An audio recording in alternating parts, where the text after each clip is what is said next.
Assalamualaikum warahmatullahi wabarakatuh. Alhamdulillahirrahmanirrahim. Ketemu lagi dengan saya di pelajaran lanjutan dari pelajaran ekonomi kelas 10 IPS ya, bukan 10 IPA. Namanya juga pelajaran ekonomi ya. Kemarin kita sudah membahas tentang OJK. Selesai ya, saya anggap selesai. Nanti bisa dibaca lagi untuk lebih detail di bukunya. Seperti apa OJK lebih lengkapnya nanti bisa dibaca lagi di bukunya kalau bawa buku di rumah. Kalau enggak ya sudah, atau bisa browsing internet. Daripada kalian pakai browsing yang lain, mending browsing pelajaran atau yang lain. Atau kalau membosankan ya nggak usah lah. Nah, sekarang kita lanjut di bab setelah OJK, masih di bab berapa kemarin? Bab 5 ya, tentang otoritas jasa apa ya. Bab 5 kemarin apa?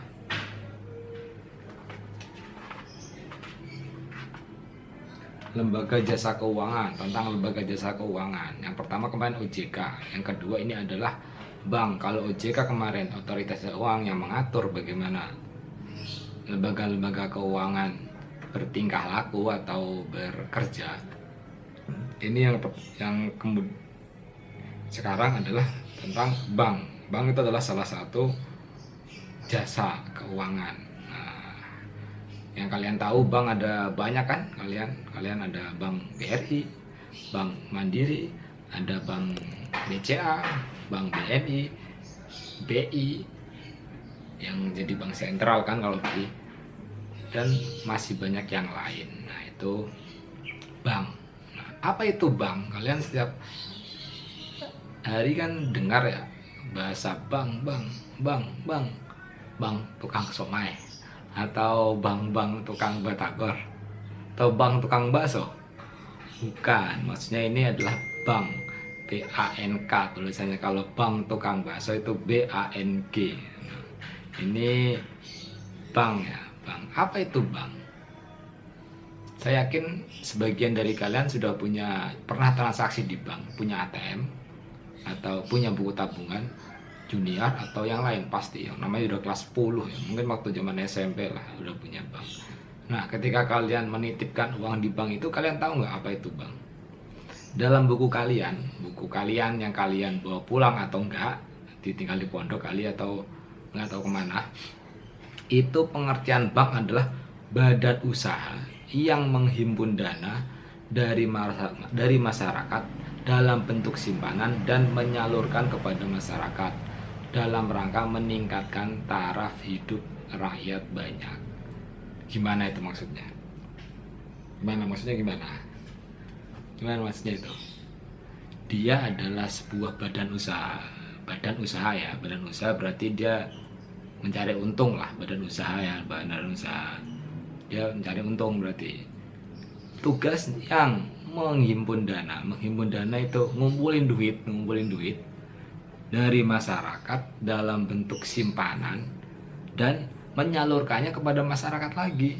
Nah, menyalurkan kepada masyarakat lagi dalam bentuk kredit, bisa utang, sama aja utang sama kredit. Bisa kredit atau utang atau jangka panjang, utang jangka pendek ke masyarakat lagi. Fungsinya supaya perekonomian masyarakat meningkat. Kalau tukang kerupuk biasanya memproduksi sehari 100 kerupuk, karena modalnya cuma 500.000, dia bisa menghasilkan 500 kerupuk setiap hari. Nah, karena dia utang ke bank atau pinjam uang ke bank, dia dapat pinjaman 10 juta. Nah, kerupuknya bukan 500 lagi per hari, tapi bisa 500.000 per hari kerupuknya. Meningkat kan?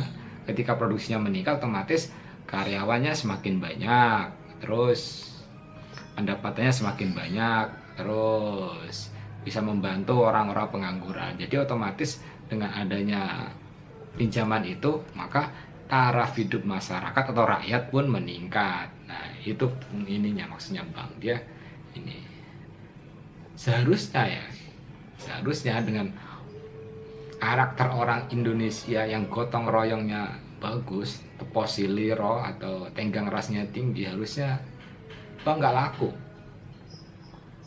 Harusnya bang nggak laku. Gimana bisa? Iya, kalau memang kita memiliki ini kerja tenggang rasa atau kerjasamanya bagus, ya orangnya kesusahan pinjem duit, pinjemin aja, nggak perlu ke bank gitu. Nah, ntar kalau giliran dia yang nggak punya duit, minjem ke tetangga ya dipinjemin lagi gitu harusnya. Tapi kan manusia tidak terikat peraturan. Manusia ya untung di Indonesia ada yang namanya agama, terikat tentang peraturan agama tentang soal hutang piutang. Kalau hutang harus dibayar, itu kan tanggungannya sama Tuhan, sama Allah.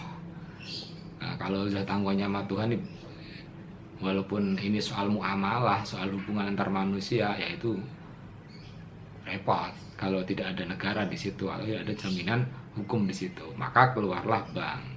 Nah, di bank ini ada jaminan ketika orang yang nyimpan juga terjamin bahwa uangnya tetap ada, dan orang yang minjem juga terjamin tidak mendapatkan bunga yang tinggi, tidak dikenai bunga yang sangat mencekik gitu. Yalah kadarnya lah. Namanya bank, kalau nggak dikenakan bunga, pegawai bank mau makan apa? Ya, bingung kan? Nah, makanya. Nah, kalau terkait masalah bunga bank ini, ya kembali lagi kemarin saya kembalikan ke hukum syariat kalau masalah haram halal.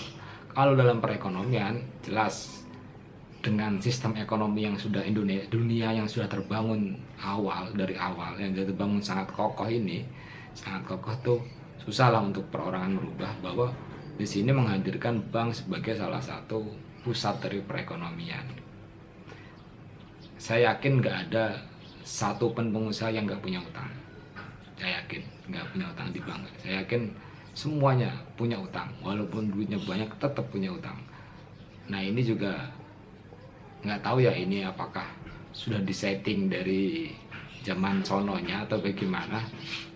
Kalau nanti kalian di kelas 12 belajar persamaan akuntansi, harta adalah sama dengan utang tambah modal. Di situ ada utang, liabilitas plus ekuitas. Aktiva adalah ini liabilitas plus ekuitas, atau kewajiban tambah modal. Itu harta, ada kewajiban, di situ ada hutang di situ.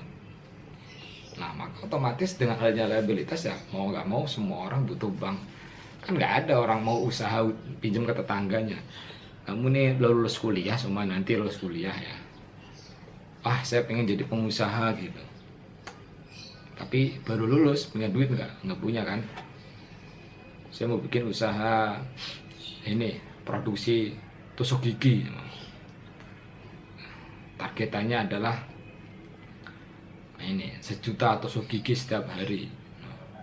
Karena kan makanan orang sekarang semakin beraneka ragam ya, daging-dagingan ya, kalau kalian makan kan kebanyakan daging-dagingan, ayam, daging itu kan berpotensi masuk ke celah-celah gigi ya. Melihat itu terus bikin usaha tusuk gigi. Kalian ini hitung-hitung, wah ini lumayan ini, kita membutuhkan bambu berapa ini, kalau pakai bambu berapa ini, atau kayu berapa ini, udah ketemu nih. Jadi kita butuh modal 100 juta untuk bikin pabrik tusuk gigi. Karena kalian baru lulus, punya uang nggak punya kan, nggak punya. Pinjam ke bank, pinjam ke tetangga, ya mana mau ada tetangga minjemin 100 juta. Kecuali saudara pun belum tentu mau minjemin 100 juta. Akhirnya satu solusinya, bikin proposal bisnis, diajukan ke bank dengan beberapa. Itu pun banyak bank yang menggunakan anggunan atau mungkin pakai UMKM atau KUR gitu. Masuk ke bank, proposalnya menarik, di approve. Ketika minjem di bank, nah bank itu ada yang menjamin ketika kita nggak bisa bayar, atau kita kabur, atau kita mati, nanti ada yang asuransi yang menjamin pinjaman kita dibayar. Jadi tetap aman, dana nasabah yang nyimpan di bank itu tetap aman. Nah itu fungsinya lumayan lah ya, walaupun cuma menghimpun, secara garis besar dia cuma menghimpun terus menyalurkan, udah gitu doang, cuma tempat transit. Nah tapi ya itu fungsinya luar biasa di dunia yang sekarang ini serba mau nggak mau, serba ya sudah bukan sistem barter lagi kan, pakai uang ya, mau nggak mau kita menggunakan bank. Apalagi sekarang ada Dana, ada OVO, ada uang elektronik itu kemana ya, ada simpanan di bank, ada penjaminnya juga, kalau nggak tewas.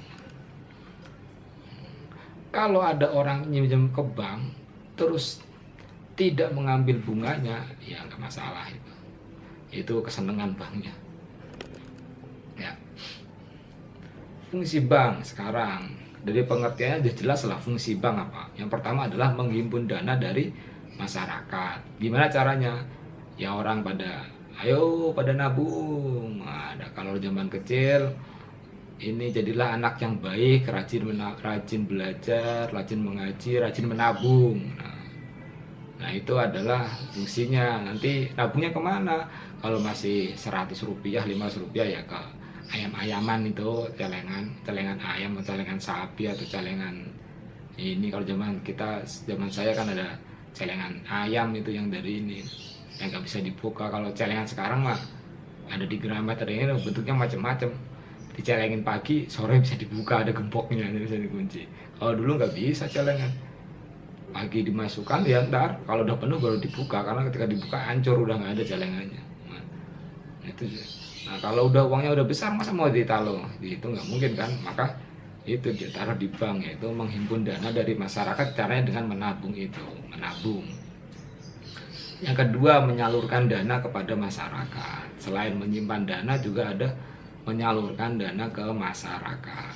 Nah, penyaluran dana gimana? Yaitu tadi, kalau ada orang butuh, mau beli rumah, nggak punya uang, gimana caranya? Rumah di Jakarta berapa harganya? Minimal ukuran, kalau masih di DKI ya, DKI Jakarta, minimal ukuran tipe 36, tanahnya 50 mungkin 60 36 gitu, tanah 60 itu masih 500 juta paling murah, pinggiran itu. Gimana caranya dia punya mana? Dia kerja di Kuningan, perusahaan apa gitu, gaji 10 juta, setahun dapat 120 kali 5 tahun dia baru dapat, itu pun kalau tidak makan. Gimana mau beli rumah? Nggak bisa kan, susah, berat. 5 tahun nggak makan, iya rumah dapat, orang mati nggak makan, kurus nggak makan, mati orangnya, nggak bahagia orangnya. Gimana caranya? Ya udah ada, ya udah sini uangnya dibeliin sama bank. Nah, dibeliin dulu, ya minjem pakai namanya KPR rumah, ada seperti itu. Atau ya tadi kayak pengusaha tusuk gigi tadi, nggak punya modal ya minjem ke bank, itu namanya menyalurkan dana ke masyarakat. Atau ini apa namanya, yang ketiga fungsinya adalah pelayan masyarakat. Selain menyalurkan dana ke masyarakat, juga dia adalah pelayan masyarakat. Pelayan masyarakat tuh maksudnya kebutuhan masyarakat pasti dilayani, karena mereka kan nyari nasabah, nyari keuntungan, maka apa yang dibutuhkan nasabah dilayani. Kalau zaman dulu pertama ada bank, ngantri itu pakai kertas nulis, mau ngambil uang, mau setor pakai tulis. Sekarang wah, bank melihat potensi, wah orang sekarang suruh ngantri nggak bakalan mau ke bank, ribet, ngabisin waktu. Akhirnya ada store tunai lewat ATM, uang dimasukkan ke ATM, masuk ke bank. Nah itu ada seperti itu. Terus zaman dulu kalau belanja ngambil dulu uang ke ATM dipakai, akhirnya bank bikin mesin edisi ke Indomaret, Alfamart kayak gitu, minimarket. Nah perlu kita ngambil uang dulu ke bank, cukup gesek seret. Nah belanja berapa, asal saldonya ada, oke. Bahkan sekarang ada mobile banking, belanja online sambil tiduran kayak gini nih, musim rebahan nih, hampir rebahan gitu kan. Lihat handphone, Tokopedia, Shopee, Bukalapak, buka set. Nah, bantal kurang empuk nih, oh ada bantal nih, 50.000, kirim, transfer, oke selesai, besok bantal datang. belanja tanpa kemana-mana. Nah, itu namanya pelayan masyarakat. Selama ada kebutuhan dari masyarakat tentang keuangan, tentang pembayaran, maka bank akan berinovasi. Mungkin suatu saat nanti sudah tidak ada lagi itu namanya uang real, uang kertas, uang logam, udah nggak ada lagi mungkin. Orang sudah pakai kartu, pakai mobile banking. Sekarang mobile banking sudah ada pembayaran pakai mobile banking, pakai barcode. Habis minum kopi-kopi, wah ATM ketinggalan, bawa handphone tapi ada mobile bankingnya. Bayar pakai apa? Pakai barcode. Nah, buka mobile bankingnya, buka barcode-nya, tinggal tap. Itu salah satu maksudnya pelayan masyarakat. Jadi dia harus melayani semudah mungkin masyarakat. Kalau nggak seperti itu nggak laku dia. Ya. Prinsip kegiatan usaha. Prinsip bank dalam berkegiatan usaha ada beberapa prinsip yang dipegang bank. Ini tidak boleh ini. Bentar. Kita ngopi dulu. Ya. Udah ngopi belum? Mumpung rebahan di rumah nih dia sambil ngopi dulu kita. Ya. Biar gak haus. Yang ini prinsip kegiatan usaha bank. Bank tuh punya prinsip-prinsip yang harus dipegang semua bank. Yang pertama, prinsip kehati-hatian. Ini sangat penting karena ini menyangkut harta. Kalau menyangkut harta, saudara pun sama saudara aja bisa berantem. Kalian pernah sering dengar kan, berebut harta warisan. Seorang kakak menusuk adiknya, itu ya, sangat ini. Maka bank karena dia mengelola harta atau titipan harta dari orang, maka dia harus sangat berhati-hati. Maka ada namanya PIN, ada namanya kertas, tanda tangan. Nah, itu adalah salah satu kehati-hatian mereka. Maka ada salah satu bank kalau tanda tangannya beda dikit nggak mau dia ada. Gitu. Yang kedua, prinsip kepercayaan. Dia sangat memegang kehati-hatian ini sehingga orang-orang percaya terhadap bank itu. Itu kepercayaan. Nah, dia akan selalu memegang kepercayaan orang. Makanya sekali ada beberapa bank yang sering terkena skimming atau ya bisa gampang dibobol, nggak laku banknya. Beberapa bank BUMN tuh sering terkena skimming. Jadi ATM-nya terbobol lewat apa nggak tahu saya. Kartu kreditnya suka dibobol orang karena faktor keamanannya kurang. Dia sepi, maksudnya nggak terlalu ini. Sama prinsip kerahasiaan. Sebenarnya data yang kita input di bank itu sangat rahasia. Maksudnya dijaga kerahasiaannya. Bank nggak boleh jual data itu. Itu nggak boleh jual atau memberikan data itu kepada orang lain, tidak boleh, sekalipun saudara kita sendiri atau istri kita atau bapak kita, nggak boleh. Bank nggak akan mau. Bapak kita tiba-tiba datang ke bank minta PIN anak saya dong, nggak mau, nggak bakalan mau kalau nggak ada surat kuasa dari yang pemiliknya. Terus prinsip mengenal nasabah. Ini mengenal ini istilahnya ya, ini untuk internal, dia harus mengenal nasabah, itu karakteristik nasabahnya lah. Nah, kalau kita lihat perbankan kan punya target pasar sendiri-sendiri. Contohnya BRI itu dia sampai ke kampung-kampung, target pasarnya kampung-kampung, transaksinya kecil. Orang di pasar 10.000, 5.000, ada BRI Link gitu sampai ke RT-RT itu ada kantornya. Nah, targetnya cuma yang kecil-kecil, maka dia fasilitasnya pun yang standar. Kalau BCA kayak gitu targetannya menengah. Maka dia ada mobile bankingnya lebih tertata, lebih rapi, ngantrinya nggak panjang. Karena orang-orang yang menengah ke atas tuh kalau suruh ngantri panjang dikit aja udah bawel tuh. Bisa tutup banknya itu kalau seperti itu. Itu namanya mengenal nasabah. Nah, itu tadi adalah prinsip kegiatan usaha bank. Yang selanjutnya adalah jenis bank. Nah, ada berapa ya? Ada 4 jenis bank kalau di buku kalian. Yang pertama bank sentral, yang kedua bank umum. Bank sentral itu BI yang memprogram ini menciptakan uang, mengatur segala sirkulasi bank. Yang kedua bank umum itu kayak BRI, BNI, BCA, Mandiri, Permata, Danamon, BTN dan lain sebagainya. Yang ketiga bank syariah. Kalau di buku ya ada namanya bank syariah. Bank syariah tuh kayak Syariah Mandiri, BRI Syariah, BCA Syariah, pokoknya yang belakangnya ada syariah lah. Nah, biasanya jualan bank muamalah, biasanya jualan halal haram kalau ini. Karena di Indonesia ya faktornya karena ada ini sebagian besar orang umat Islam, maka ada bank syariah. Yang keempat BPR, Bank Perkreditan Rakyat, biasanya yang di daerah-daerah atau BPR. Yang pertama Bank Sentral. Jelas Bank Sentral ini adalah badan keuangan yang bertanggung jawab mengatur kestabilan bank-bank, badan-badan keuangan serta menjaga kegiatan badan-badan keuangan sudah tercipta tingkat ekonomi yang tinggi dan stabil. Dia bank sentral, bank negara. Jadi dia yang bertanggung jawab mengatur kestabilan badan keuangan atau bank itu dan menciptakan tingkat kegiatan ekonomi yang stabil, tinggi dan stabil. Tugasnya itu dia menstabilkan perekonomian. Jadi biasanya yang mengatur suku bunga tahun ini sekarang berapa persen. Nah, bahkan di Indonesia ini lumayan suku bunganya berapa persen ya, lupa saya, ada 4 atau berapa gitu, 4 atau 5 gitu, banyak loh yang tinggi.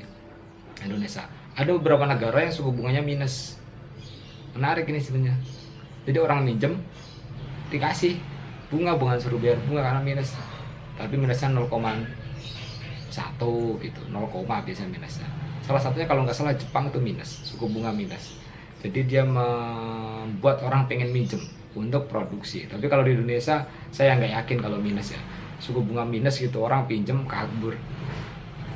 Bukan untuk produksi, orang minjem duit buat jajan, orang minjem duit buat kawin, orang minjem duit, nah mungkin karakternya berbeda masyarakatnya. Maka di Indonesia masih suku bunganya masih plus 5% atau berapa ya untuk sekarang, lupa saya, nggak terlalu update untuk itu. Ntar bisa dicek lah di Google itu suku bunga Indonesia sekarang berapa perbankan. Nah itu nanti ada patokannya, itu patokan bank sentral yang ini. Nanti bank umum bisa plus sama minnya berapa bisa.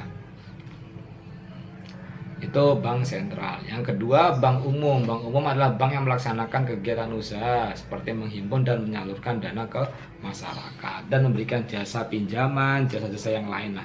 Jasa pembayaran leasing, pembayaran ini, kredit ini. Nah itu namanya biasanya bank umum. Bank umum ya, biasanya itu bank umum. Ya kayak BRI itu kan dia orang minjem nabung di situ, minjem di situ, nah, belanja pakai itu. Sekarang menyediakan e-money juga. E-money itu yang uang kartu tuh buat naik kereta, buat naik busway, buat bayar tol. Nah itu sekarang bayar tol pakai kartu semua kan, e-money semua itu ya, itu semua disediakan oleh bank umum yang langsung berhadapan dengan masyarakat, itu bank umum. Kalau bank BI nggak langsung berhadapan dengan masyarakat. Coba aja kamu ke BI, kantor BI yang mana itu daerah dekat Tanah Abang itu, ke situ mau nabung, wah diusir. Bukan tempatnya nabung, walaupun itu namanya bank juga, tapi bukan untuk menghimpun dana masyarakat secara kecil perorangan, enggak. Bos itu datang ke banknya, mau pas mau nabung, wah salah alamat gitu. Tapi kalau bank umum ya umumnya lah kalian tahu itu bang, itu dia melaksanakan kegiatan ekonomi. Ya bank umum ini ya nyari untung, jelas nyari untung. Kalau nggak nyari untung gimana pegawainya? Tellernya segitu banyak, segitu banyak orang, untung dari mana? Kalau nggak nyari untung mereka makan dari mana? Nah maka ada namanya bunga bank atau administrasi atau yang lain. Kalau enggak ya tewas mereka. Karena dapat untungnya dari mana? Dari bunga itu. Bunga ya, saya menyebutnya bunga, bukan riba ya. Soalnya masih ini ambigu, kalau saya nganggapnya masih berbeda itu bunga dan riba. Yang ketiga adalah bank syariah. Nah, bank syariah ini sama kayak bank umum, tapi dikelola sesuai dengan prinsip-prinsip syariat Islam. Prinsip-prinsip ekonomi Islam ini ada tahun berapa nih? Tahun 2000-an kayaknya mulai rame nih. Tahun 2000-an mulai rame nih bank syariah di Indonesia. mulai bermunculan. Kalau saya pribadi ya kalau menurut saya bank syariah sama bank umum sama aja. Dua-duanya sama mencari untung. Bohong kalau bank syariah nggak nyari untung. Kalau dia benar-benar bank syariah, dia nggak nyari untung, nyari barokah, nyari pahala gitu. Kalau ada orang minjem datang, orang nggak punya uang buat usaha datang, saya mau minjem, ya langsung dikasih. Namanya orang ini keuntungannya ya tinggal dipresentasikan, kelihatannya menguntungkan, dikasih, nggak perlu minta anggunan, nggak perlu minta jaminan. Nah itu baru syariah. Dia datang ke bank syariah, dia Pak mau apa, mau ini nanam padi, saya nggak punya uang modal buat beli benih, nanti perhitungannya gini, kita beli benih sekian, dapat ini panennya berapa ton, nanti akan dijual. Oh iya, wah harus ada jaminannya Pak. Punya motor nggak punya, ya nggak bisa. Atau punya yang lain, nggak bisa ya, nggak bisa, harus ada jaminannya. Nah itu namanya bukan syariah kalau kayak gitu, kalau menurut saya. Jadi bank syariah ya selain akadnya itu berdasarkan syariah, cara-cara mempermudahnya pun seperti agama itu kan memudahkan, jangan mempersulit. Semakin mudah ya ini ya, seperti nanti bisa dicek lah di Qawaidul Fiqhiyah. Syariah itu apa? Syar'i itu seperti apa itu syar'i? Nah, tanya ke guru usul fikih, jangan saya mah apa tuh, saya mah nggak tahu gitu-gituan. Yang terakhir adalah Bank Perkreditan Rakyat, sering disingkat dengan BPR. Bank Perkreditan Rakyat ini dia biasanya sama kayak bank umum, tapi biasanya tabungannya jangka panjang, orang baru panen, nanti buat anaknya sekolah, orang baru ini orang di kampung-kampung nih biasanya baru panen dapat 10 juta, ya saya taruh di BPR 1 juta.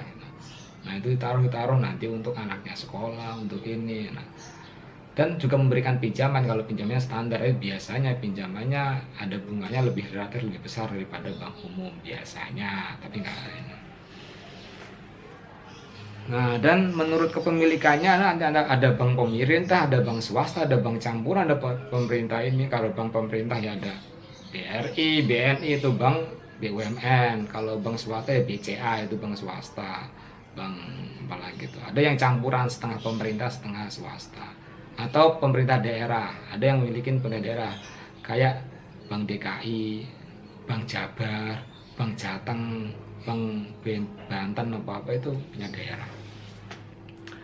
Manfaat dan produk jasa bank jelas itu nggak perlu diterangkan. Kalau untuk manfaat produk jasa bank, kalian cocok ke bank buka tabungan, nanti akan dikasih tahu sendiri produk banknya itu apa aja. Buka tabungan, nah kalian pura-pura aja ke teller, saya mau buka tabungan, nah dikasih tahu nanti semuanya jasa banknya itu apa. Nanti ada giro, deposito, tabungan dan lain-lain.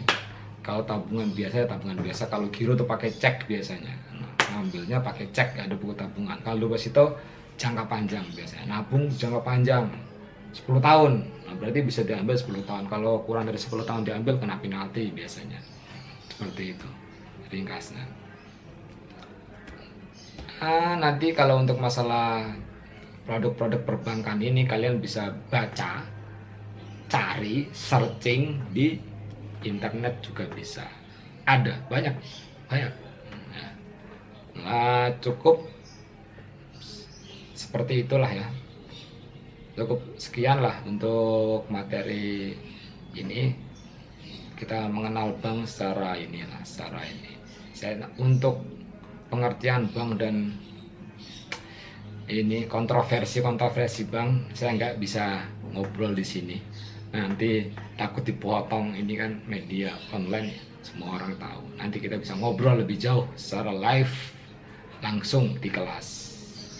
Kenapa ada bank, gimana bank terbentuk, kok bank ini bisa jadi orang kaya yang punya bank, kita yang minjem kok tetap miskin. Nah, kita yang nyimpan tetap segini aja tapi banknya cukup kaya. Nah itu nanti kita bisa obrolkan secara live lah, langsung ketemu sambil ngopi-ngopi dan santai-santai. Cukup sekian. Wassalamualaikum warahmatullahi wabarakatuh. Pertanyaan bisa di komen atau di grup ya. Sampai ketemu minggu depan.